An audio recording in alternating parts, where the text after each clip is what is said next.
Hello the vinyl community. I said in my previous video that I was going to come back soon, and I am.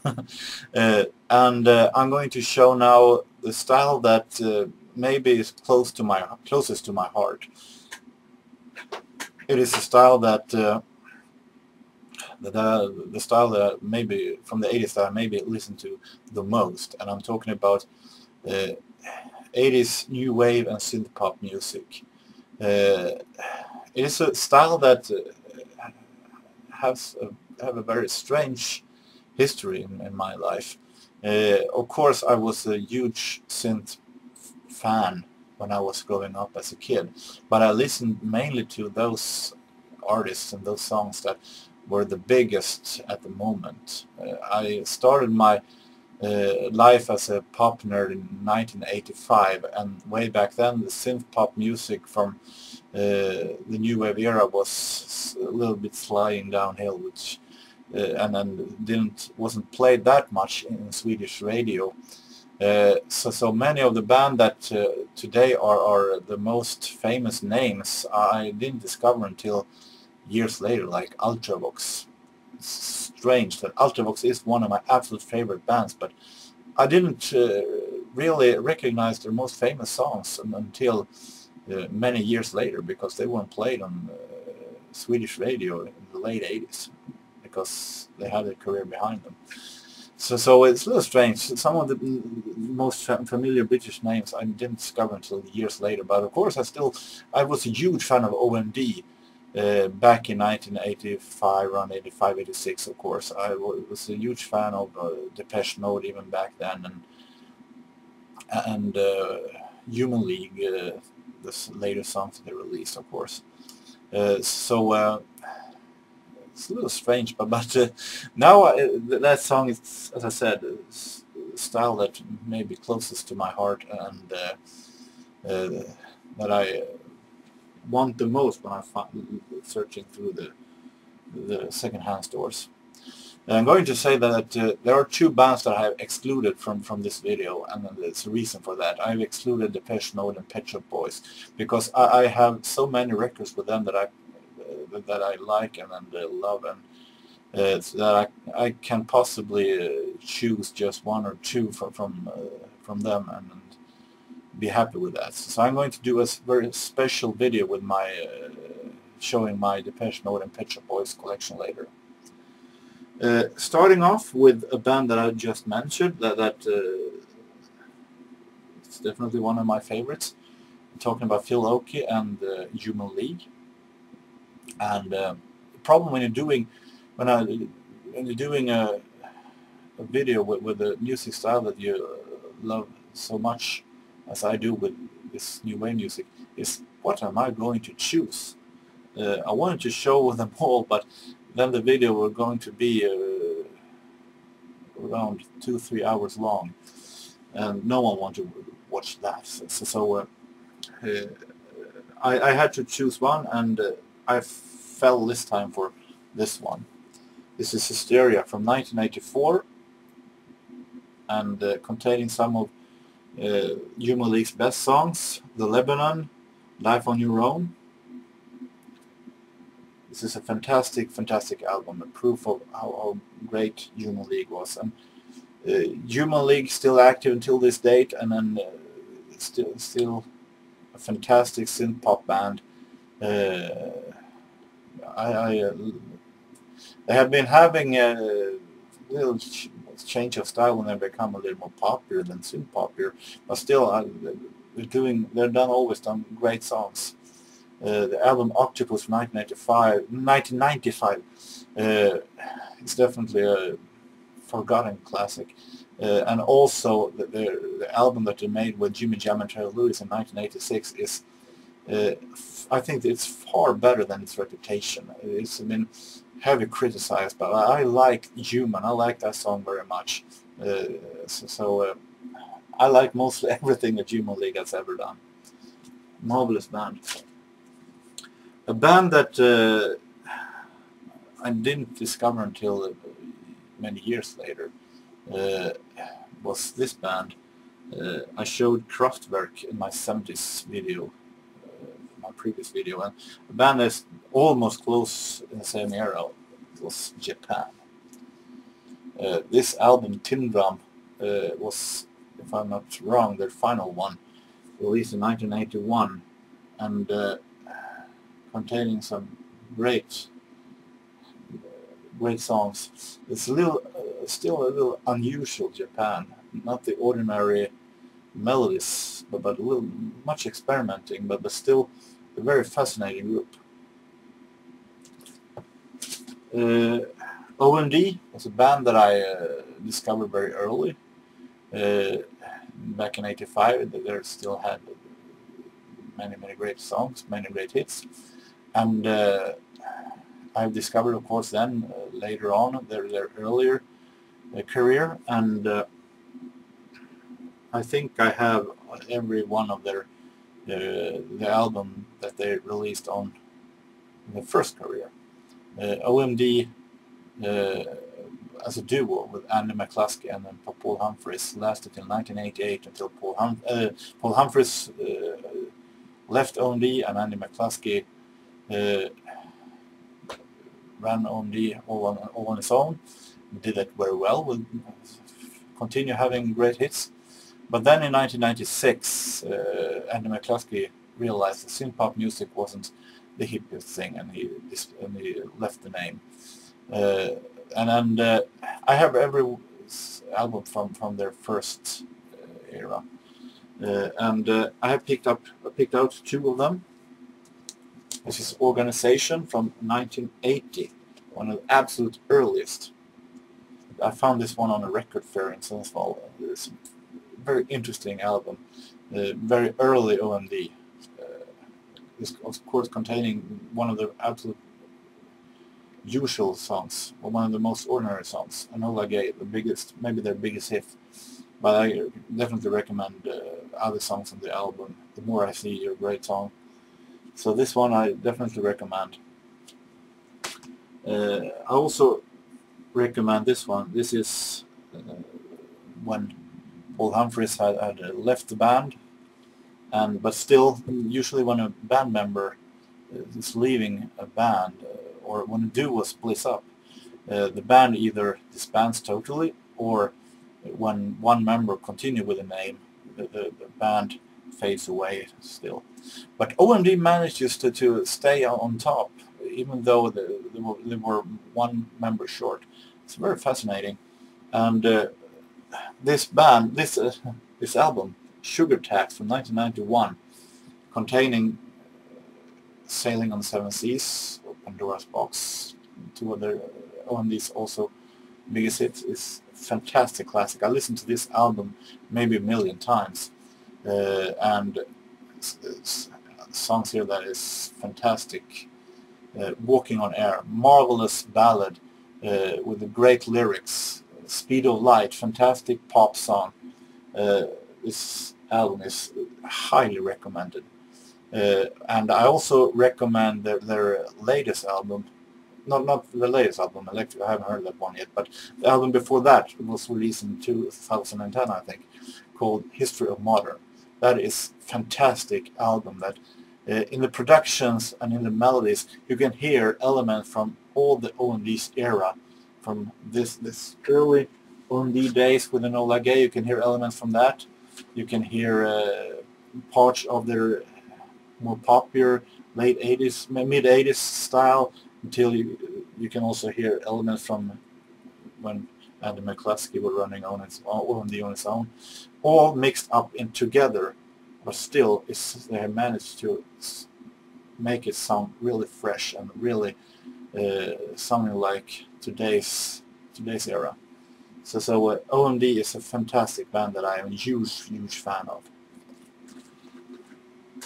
A band that is sadly been forgotten is a British band that I think Blake H showed this one in his latest clip, but of course I will show this one also because it is a fantastic album. I'm talking about British band Blancmange and their album Mange Toot.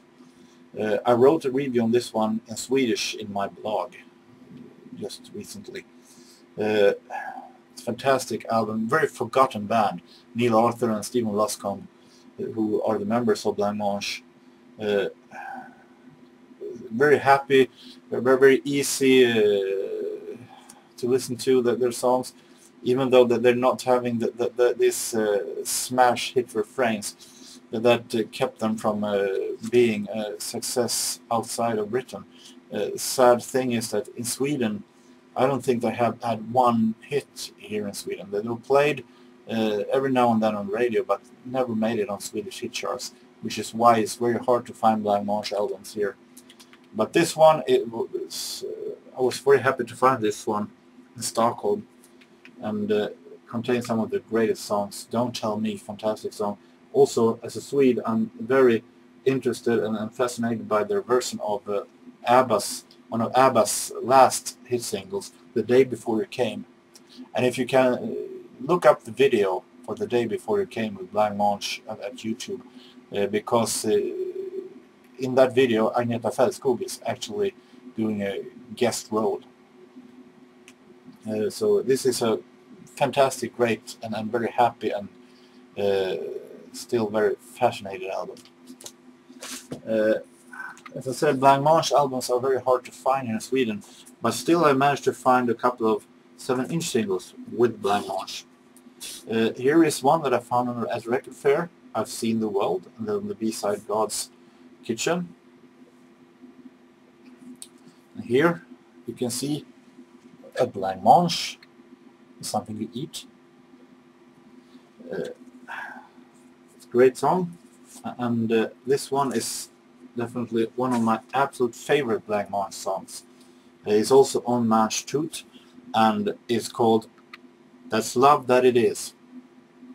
And if you listen to the production and the sound of this song, it could have been just as a big synth pop classic like Enola Gay or Don't You Want Me Baby. It had all the possibilities when you listen to the production. And but unfortunately it didn't become a huge hit at all, but still, in my opinion, one of the most classic synth pop songs from the 80s. Talking about classic, going to another band that is definitely not forgotten, and that is one of my absolute favorites of all. Talking about Ultravox.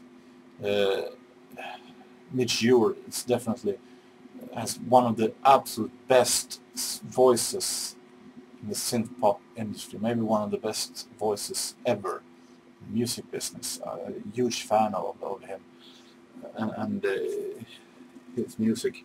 And what should I pick of Ultravox's albums? I have almost every one of the synth albums. Of course, they released more tougher punk albums before they became a synth band, but that's not my... I haven't found them yet. I should have them for the collection, but I don't think that is my style. But what should I pick from Ultravox? And I could have picked Quartet, which is an album that I am a huge fan of. It's a fantastic, marvelous album. But it's also their maybe biggest success, and I want it to be a little more unusual than that. So I picked this one, Rage in Eden from 1981.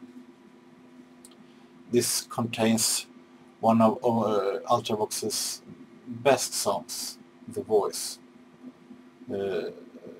Also the Thin Wall, another great singer from this album. Marvelous album, marvelous band. I can also highly recommend their latest album.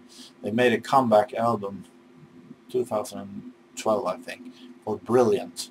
And the title of this album definitely says it all about the quality on that album. It really is brilliant. It's a fantastic album that mixes, that you can hear this. You could hear that they really tried very hard to make it sound like classic Ultravox, but at the same time they managed to do something fresh and new with it. So I definitely recommend both the single and the album Brilliant. Another band that, much like Blancmange, has been a little bit forgotten, even though they have been a little getting a little more attention the latest years are the Flock of Seagulls, also a band that I like very, very much. I definitely like their synth style, the productions, the melodies. They're very danceable and at the same time very relaxing. Showing 2 albums of Flock of Seagulls, and they have a special history. Both of them are bought at the record fair we have here in the city twice a year. And at one of the record fairs many years ago, I found 2 Flock of Seagulls album, and for some stupid reason I decided to buy only one of them, and it was this one. There's a self-titled album from 1982. Why didn't I buy both of them? Pure stupidity, I think. but the problem solved itself. I went home and I realized that I should have bought both of them. Why didn't I do that? I was so curious in hearing the other album. But just 1 or 2 years ago, I found it again, so I bought it back. So all's well and all's well. This is Listen. I think there is the first album containing their perhaps biggest hit. No, this is not the first album, but it contains their biggest hit, Wishing If I Had a Photograph of You. This is 2 marvelous synth pop album classics, very extremely well made. Great synthesizers and great singing, great melodies. I also managed many years ago to find this little special in a record store that we had. Unfortunately shut down today.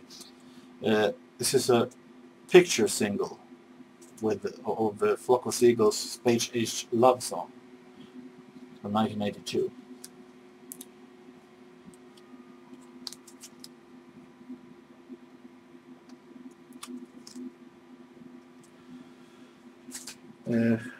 Moving on now for some proof that there were synth pop and new wave outside of Great Britain. In Black Age's latest video, he also showed a live bootleg that he found with American band Berlin that was made before their only hit single, really a big hit single, Take My Breath Away. This one is also, I'm not going to be worse, so I'm also going to show Berlin before their prime, before the most commercial year. This is Love Life from 1984. It's also a great album. Don't take anything away from Berlin's album with Take My Breath Away. Count 3 and Pray, I think. It's a great album actually, but they were at the best when they were a pure synth pop band in the mid-80s. This one is Dancing in Berlin. It's a highly recommended song, very interesting song. So Berlin is definitely a whole lot more than just Take My Breath Away. Another band that I also like very much, I think I have every album that I have ever made, at least from the 80s, is Australian band Icehouse. I really like Iva Davis' vocal. He's a great singer. This is a great album. Great musicians and great productions.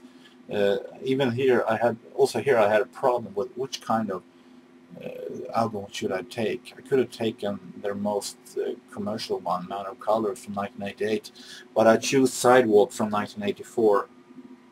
It's definitely not. It's not one of Icehouse's most best-selling, but it's definitely one of their best sounding. Very relaxing album, smooth, great synthesizer music and great pop music, marvelous produced. definitely a highly recommended album. Another band that also I listen very much to is China Crisis. Also here was wondering what album should I take, but became this one, Working with Fire and Steel from 1983, released on Virgin, containing some of China Crisis' most familiar tracks like Hana Hana and Wishful Thinking. But this is a marvelous album, fantastic, produced and really great album from a really great band. I also recommend one of their later songs called King in a Catholic's Town from 1985. Very poppy, very funny, very happy song, but at the same time very extremely well made. Going back to bands that sadly forgotten, and this is an album that I was very surprised of when I heard it, how great it was. Talking about Fiction Factory and their album Throw the Warp Wheel Out. Fiction Factory had one hit, Feels Like Heaven. It's very relaxing, very smooth, and great new wave song. The entire album also fantastic album, very smooth. Some parts reminds a bit of Icehouse and melodies. I can really recommend the follow-up single that I don't think anyone remembers today, called The Ghost of Love. It's a great single. Unfortunately, this band only lasted 2 albums. This one that was not an okay success in Great Britain, but only there. I think Fiction Factory was overshadowed at the time by the other bands in the same style that was bigger. Then they released a second album that I hope to find someday that flopped totally, and then the band disbanded. But this is a forgotten band that should be remembered more. The same goes with this another band that I like very much, that I think I have at least every 80s album with them. But it's a band that has gotten a little better reputation today, much thanks to No Doubt, who made a very good cover of one of their songs. Talking about Talk Talk. And of course, No Doubt had a huge hit with their song It's My Life. That version with No Doubt is great, but it's not the original one, who is, of course, even better. The album It's My Life is very smooth, very relaxing, synth-pop style. I really like the production. I really like the singer's voice. It also contains singles Such a Shame. Also there also is a great cover version of that too by German disco singer Sandra. A Dumb Dumb Girl, also one of their hits, great song. This is a fantastic new wave album, very smooth, very relaxing. Another band that also is very much connected with the new wave era is new wave era or Heaven 17. I'm not that big Heaven 17 fan, mainly because their melodies are sometimes a bit boring. I never fell for their melodies. But there is one album with Heaven 17 that I consider their by far best one, and it's this one. This one is actually a really great album. How Men Are from 1984. This album contains some of Heaven 17's absolutely best songs ever. Sunset Now, This Is Mine, and That's No Lie. If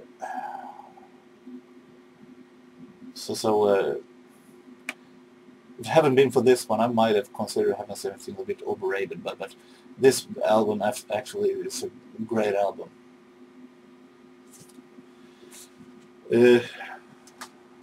Moving on to Erasure, and here it was also a problem. what should I pick? I have so many great Erasure albums. But I decided not to pick an album.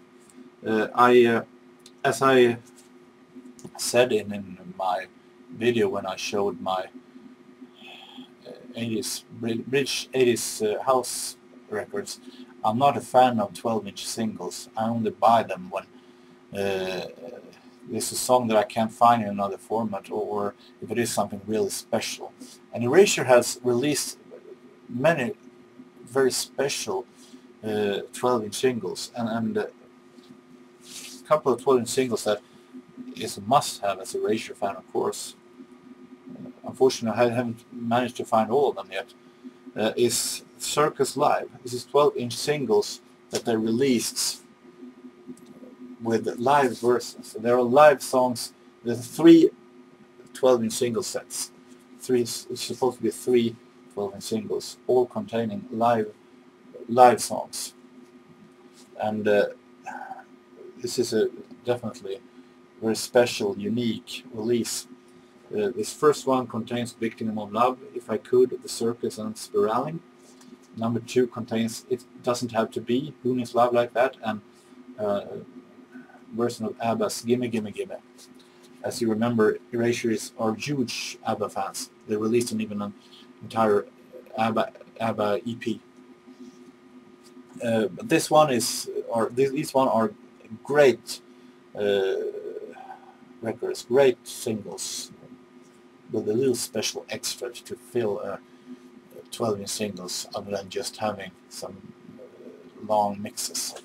There are mixes here actually of the Circus, a bareback rider mix, but otherwise they're only live songs on this one. Hopefully I will find part 3 one day. There is one band that I also haven't mentioned yet. That is very well known from the new wave era, and that's Spandau Ballet. I have a lot of Spandau Ballet singles and albums also, but I'm not going to show them today. Instead, I'm going to make a little tip, the suggestions of some concerts.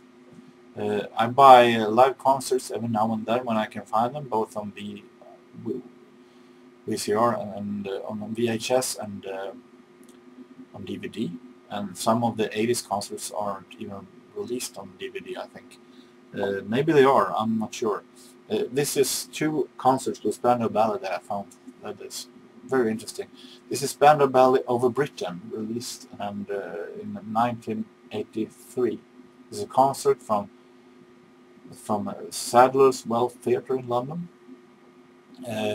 This is maybe not the best concerts. It's maybe it's a little boring. It's a band that doesn't have all that much choreography, but the songs are still there, and they're great versions of hits like Golden True and Communication and so on. It's a very interesting live concert, but maybe not the best I've seen in this performance. But it's still very interesting to see if you're a Spandau Ballet fan. One that I definitely highly recommend that is even better is this one. Through the Barricades, Cross the Border.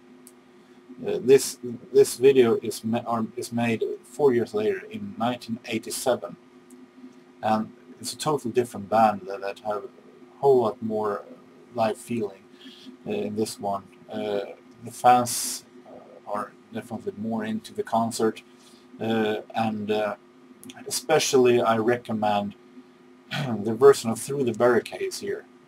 It is a song that the fans really are into the song, and they have great feeling on the stage. It starts with a romantic ballad theme, and the band has the lights little dark red on the stage, and little elements of pink, just to make it feel real romantic.